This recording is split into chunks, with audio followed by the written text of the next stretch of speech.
anigu waxaan ahay Caasha Ilyas Aadan hooyadeed aniga gabadhaydii 2 bilood bay aasan tahay shalay baa baadhis la iila yimid baadhis raadkii hore oo la qaadaya ah markay cusbayd mariyihii dhiiga lahaa wax walba waa la qaaday nimanka BSda haya anagu maxkamad baan sugaynay gabadhaydii cadaalad xumaan ka tirsanaya dawladda Puntland saadi meydka naloogu soo dhigay de gabadhi meydkeedii guriga hortiisa naloo soo dhigay waan ku wada yaacnay ardadii dugsida iyo macallimiintii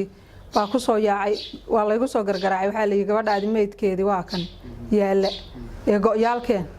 sidii baan u yaacnay gabadhii waa taalay dadkii oo dhan baa iskugu yimid gabadhii waxa weeye way taalay oo waa la wada arkay anigu ma fiirin laakiin bac kulay hoos inay ugu jirtay baan sheegi karaa kadib boolis baa yimid oo dadkii oo dhan magaalada Gaalkacyo oo dhan baa kacday oo dadkii baa isla dawareegay ninkan hadda baadhaya ee hadda baadhista cusub baadhaya gabadho dhagax saaran buu u yimid rag baa la hayaabay raggii laba la qaaday oo garowga lagu hayaabay kuwii kalena Gaalkacyo lagu hayaabay wax la kala soocay mal dad aan dambi lahayn baa la iska haystaa dadku saas u xareysan anigu waxaan codsanayaa arintaas nimankii gacanta markii hore ku dhigay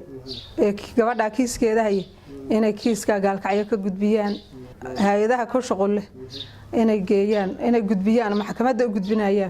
gudbiyaan baan ka codsanayaa cadaalad darra noo muuqata ina arinta nimanka gacanta ku haya ee Gaalkacyo jooga inay noo gudbiyaan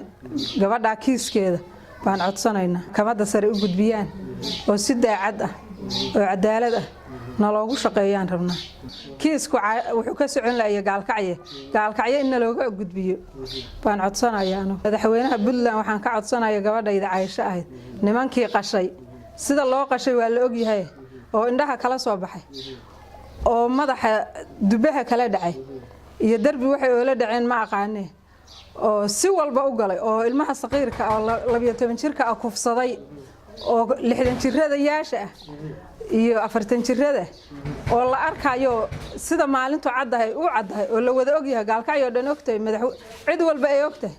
in kiiska wax la iga qabto hooyo dhiban baan ahay saasaan codsanayaa gabadha meydkeedii meesha la soo dhigay baan taagnahay anigu dawladda Puntland madaxweynaha Dani waxaan ka codsanayaa gabadhayda kiiskeedii in si degdeg ah la igu soo dedejiyo iyo hay'adaha iyo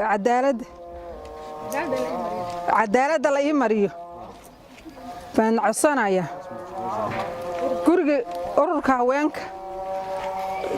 guriga nimankii qashay guriga ay deganaayeen waa kaas intaas u jira gurigaygiina waa kaas intaas ay isu jiraan